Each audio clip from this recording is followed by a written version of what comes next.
تو صحابہ نے حضور کی خدمت میں عرض کی نحنو احق ان نسجد للنبی صلی اللہ علیہ وسلم، حضور ہمارا جی چاہتا ہے کہ ہم آپ کے سامنے سجدہ ریز ہوں، ہمارا زیادہ حق ہے۔ ایک اونٹ ہو کے، بے زبان ہو کے وہ بھی سجدے کر رہا ہے تو ہم تو پھر آپ کے غلام ہیں۔ اعلیٰ حضرت بولے سامنے وہ جلوائے نو بہار، سامنے وہ جلوائے نو بہار، سجدے کو ہے دل بے قرار، سجدے کو ہے دل بے قرار، روکیے سر کو روکیے، ہاں یہی تو امتحان ہے۔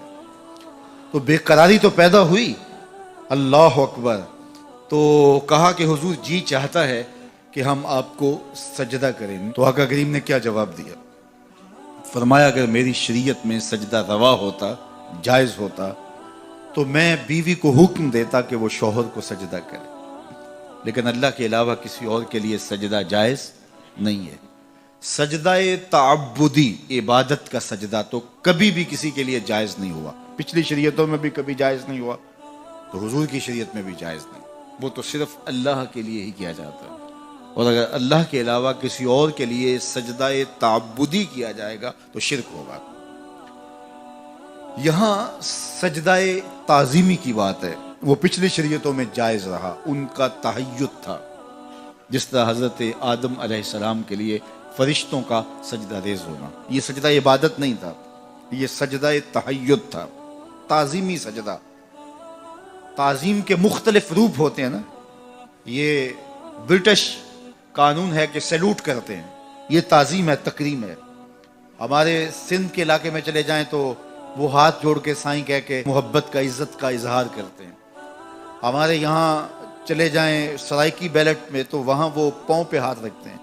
تو مختلف ذرائع ہیں تعظیم کے، کہیں سیلوٹ کیا جاتا ہے، کہیں ہاتھ جوڑ کر کے، کہیں ٹخنوں پہ ہاتھ رکھ کے، کہیں جو ہے وہ عزت کے لیے اور ذرائع ہیں۔ تو تحیّت کا سجدہ تھا کسی زمانے میں، حضرت سیدنا یوسف علیہ السلام کے لیے 11 بھائی اور ماں باپ نے سجدہ کیا، جو انہوں نے خواب دیکھا تھا اس کی تکمیل ہوئی، اور پھر کہا یا ابات ھذا تعویل رؤیا من قبل، میرے باپ یہ ہے میرے خواب کی تعبیر جو میں نے بہت پہلے دیکھا تھا۔ تو وہ تعظیمی سجدہ تھا، وہ تکریم تھی، وہ سیلوٹ تھا، اور مختلف زبانوں کے اندر ایسا ہوتا تھا۔ لیکن حضور کی شریعت میں تکریم کا یہ انداز ختم کر دیا گیا، اور کہا اگر تکریم، عزت، تحیّت سجدے کی صورت کے اندر جائز ہوتا میری شریعت میں تو میں بیوی کو حکم دیتا کہ وہ شوہر کو سجدہ ریزی کرے۔ تو یہ کسی کے لیے بھی جائز نہیں، حتیٰ کہ اللہ کے رسول کے لیے بھی جائز نہیں ہے۔ تحیّت کا سجدہ ماضی میں جائز تھا، لیکن اس شریعت میں سجدہ بھی جائز نہیں ہے، تحیّت کا سجدہ بھی جائز نہیں ہے، تعبد کا سجدہ تو کبھی بھی جائز نہیں رہا۔ تو اللہ کے علاوہ کسی اور کے آگے سجدہ ریزی جائز نہیں ہے، یہ بات اچھی طرح سے ذہن نشین کر لیجئے گا کہ اللہ کے علاوہ کسی اور کے لیے اگر کوئی سجدہ تعبدی کرتا ہے عبادت کی نیت سے، کافر ہوگا، مشرک ہوگا، دائرہ اسلام سے خارج ہوگا۔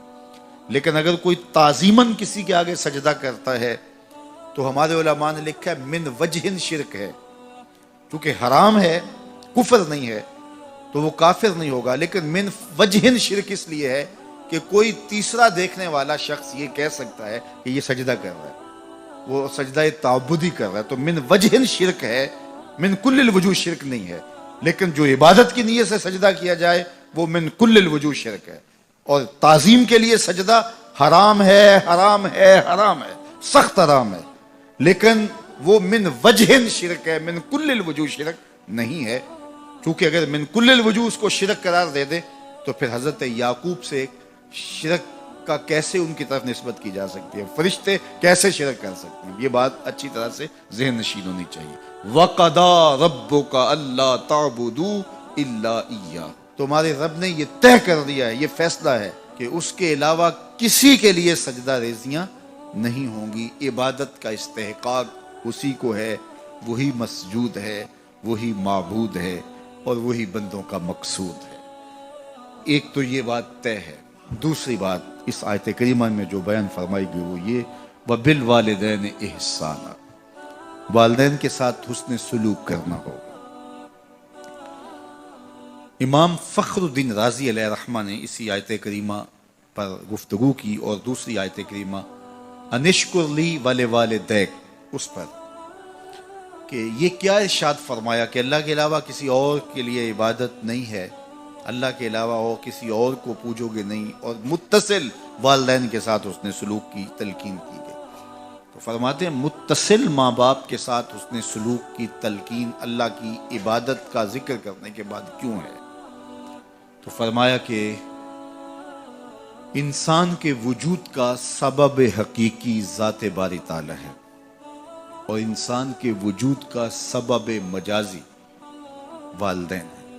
اس لیے سبب حقیقی کے حقوق کو بیان کرنے کے بعد متصل سبب مجازی کے حقوق کو بیان کیا اور کہا والدین کے ساتھ حسن سلوک کرو گے، بالخصوص جب والدین بوڑھے ہو جائیں تو ان کے ساتھ اس نے سلوک کی تلقین بہت زیادہ کی گئی، چونکہ والدین جب بوڑھے ہو جاتے ہیں اور اولاد معاملات کو سنبھالنے لگتی ہے تو ان کے اختیارات جب سمٹنے لگتے ہیں تو سعادت مند اولاد سب کچھ سنبھالنے کے باوجود بھی اور سارے معاملات اپنے ہاتھ میں لینے کے باوجود بھی والدین کو اس طرح حاکم بنائے رکھتے ہیں کہ کوئی بات ان کے پوچھے بغیر کرتے نہیں ہیں۔ لیکن جو اولادیں والدین کی حساسیت کو نہیں جانتی یا وہ ان کے حقوق کو نہیں پہچانتی تو وہ والدین کو اگنور کرنا شروع کر دیتی، اور والدین یوں سمجھتے ہیں کہ اب تو ہم عضو معطل ہو گئے، کسی کام کے نہیں رہے، ہماری اولاد ہم سے پوچھتی بھی نہیں، حالانکہ پوچھ لینے سے کوئی حرج نہیں تھا۔ ماں باپ ہی ایک ایسا وجود ہیں جو یہ چاہتے ہیں کہ میری اولاد میرے سے آگے نکلے اور اپنی اولاد کو اپنے سے آگے دیکھنا چاہتے ہیں۔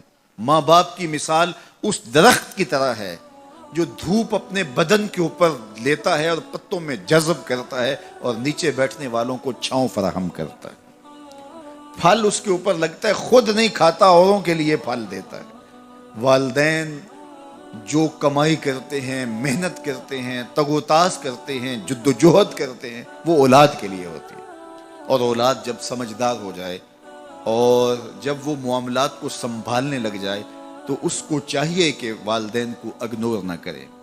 اللہ کے محبوب کی خدمت میں ایک شخص حاضر ہوا اور اس نے کہا کہ حضور میرا بیٹا مجھے اپنی چیزوں کو ہاتھ نہیں لگانے دیتا۔ تو آقا کریم نے اسے بلایا، کہا کہ تمہارا باپ کیا کہہ رہا ہے؟ اس نے عرض کی حضور یہ چیزیں خراب کر دیتا ہے، بڑھاپا ہو گیا ہے تو چیزیں خراب کر دیتا ہے۔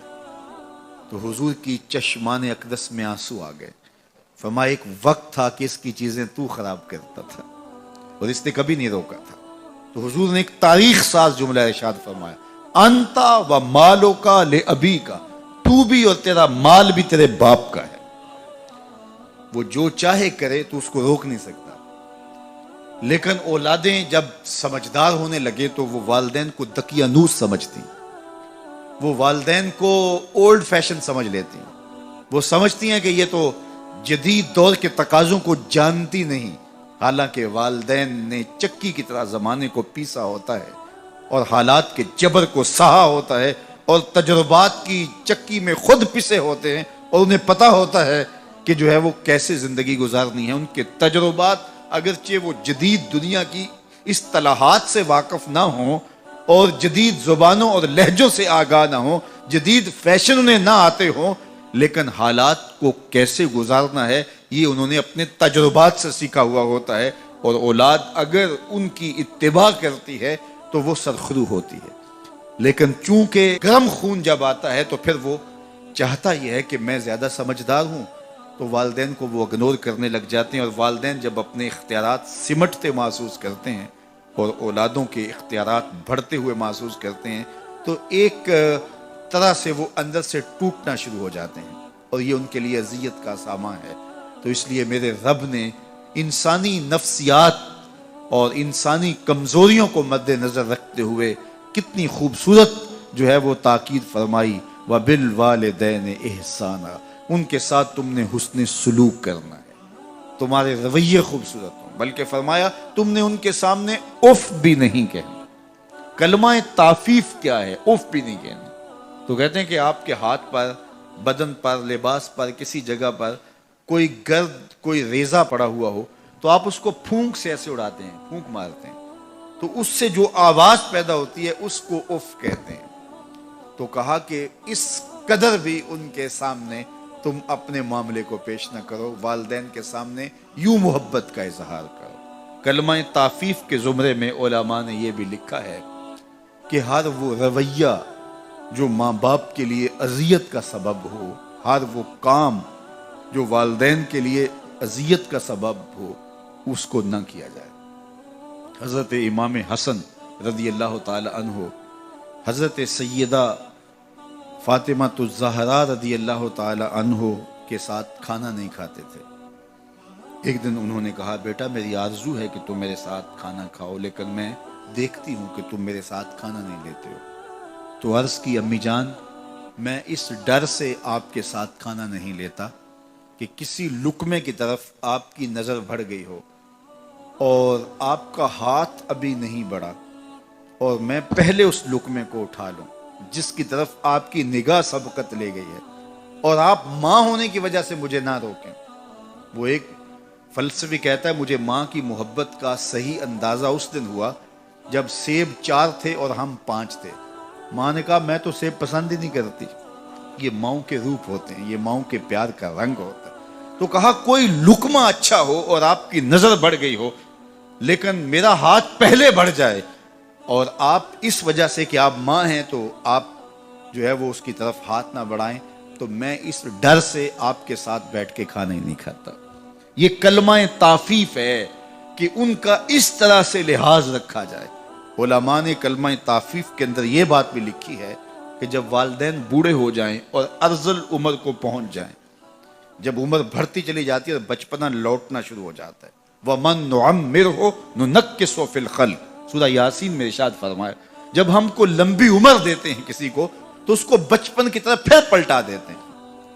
دانت گر گئے، سخت اور ٹھوس غذا بچوں کی طرح اب پھر وہ نہیں لے سکتا، زبان میں لکنت پیدا ہو گئی، یاداشت کھونے لگی اور ہاتھوں پہ راشہ طاری ہو گیا، اب کوئی لقمہ اٹھا کے منہ میں ڈالے گا، وہ ساری بچپنے کی چیزیں لوٹنے لگی۔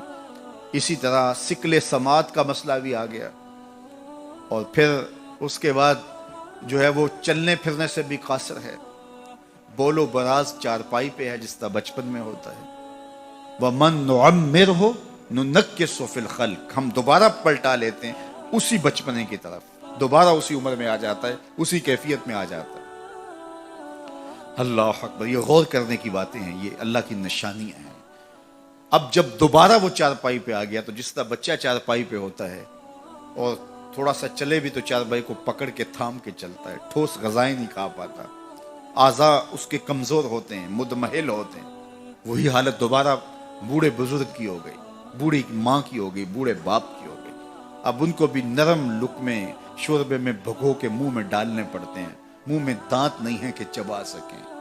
اللہ اکبر، بار بار ایک چیز کا مطالبہ کرتے ہیں، طبیعت میں چڑچڑا پن پیدا ہو جاتا ہے، بچپنے والی ضد پلٹ آتی، اور بول و براز بھی چارپائی پہ۔